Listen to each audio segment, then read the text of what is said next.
Saturday morning, it's the Experts program on Power Talk Radio, 1460 and 101 FM. And that means Luis Alvarez, CEO of the Alvarez Technology Group, is kicking things off for us. Good morning, Luis. Good morning, Mark. How are you? Doing pretty good. So Mark Zuckerberg back in the news, as he always is when matters of tech are talked about. And Zuckerberg is predicting in 10 years you won't go to meetings, you'll digitally teleport to them. Boy, if he's right, a lot of people in the hospitality industry and the airline industry aren't going to be very happy about that. Yeah, absolutely. Well, the pandemic has fundamentally changed a lot of the ways that people meet, right? So I haven't been to a conference or a trade show in over a year now. And the question is, going forward, is that going to be more normal, or are we going to get back to just forget that the pandemic ever happened and we're going to go back 2019 again? But the reality is what Mark Zuckerberg is talking about is that augmented reality, right? So virtual reality, those goggles that you see people wearing is really advanced quite a bit over the last year.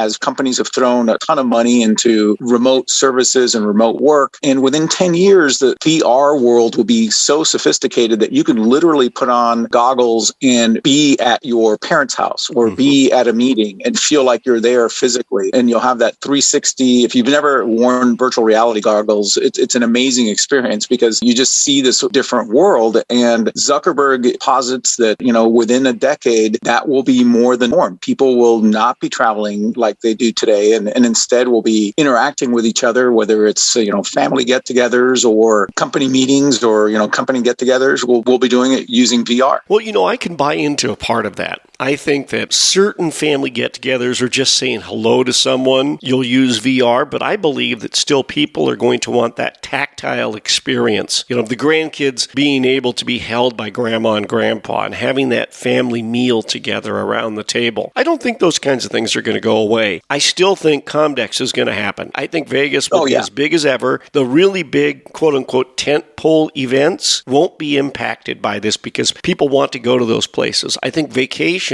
won't be impacted by this. People are still going to want to fly somewhere, whether it's Disney World, Disneyland, or you fly to Florida, get on a cruise ship, go out in the Caribbean or what have you. But these small little meetings, smaller conventions and so forth that have taken place for years at different locations, probably a lot of those will go away. Would make perfect sense. Yeah, I agree with you. I think we're all kind of waiting for the moment that we can travel openly again and, kind of get back to that reality of being able to go to big trade shows and go to conferences and go on vacation, because that will never change. But I do agree with you. I think that there's going to be an application for VR as a way to be a little bit more sophisticated than a traditional Zoom meeting where you just can sit in a chair and feel like you're in a conference room with other people and not just looking at them on your computer. But it's not going to replace the things that we love to do. Now, what's interesting is when we're talking about how technology is changing so many things, I saw a prediction recently by,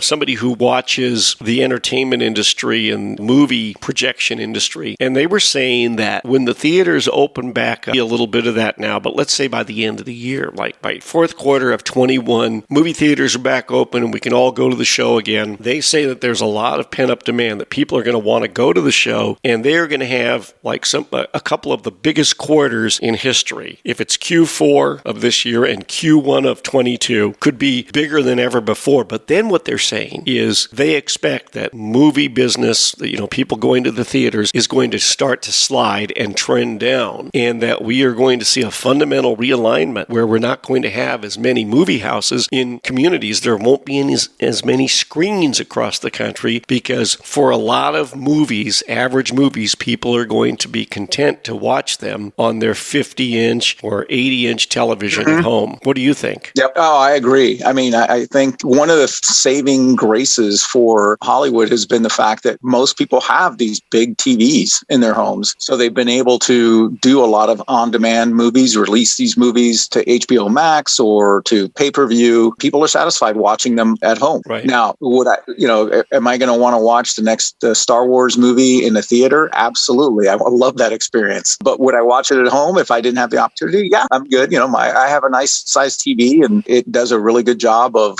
rendering the movie and nice sound system. They're not that expensive anymore. But I do think that there's something tactile about being able to go to the movie, get your popcorn, get your soda, and sit in this theater and just be surrounded by noise and the visuals that is special. Yeah, same thing with me. Like you, I'm a James Bond fan. I want to see the next Bond movie in the theater. But what about those small foreign films that places like the OCO used to carry? Yeah. Well, those are the ones I'll be happy buying those on Netflix and watching them at home. Yep. You and me both. Yeah, I agree with you there. Now, of course, if you really want to make your home theater experience like going to the theater, you invite friends over, Lewis, and charge them $6 for a Coke and $10 for a bucket of popcorn. There you go. Everybody feels good that way. Right. Luis Alvarez, CEO of the Alvarez Technology Group, joining us today on Power Talk Radio. Online, it's alvareztg.com, at AlvarezTG. That is the Twitter handle. And Luis, the toll-free number for the I-Team. Give us a call at 866-78-I-TEAM. That's 866-784-8326.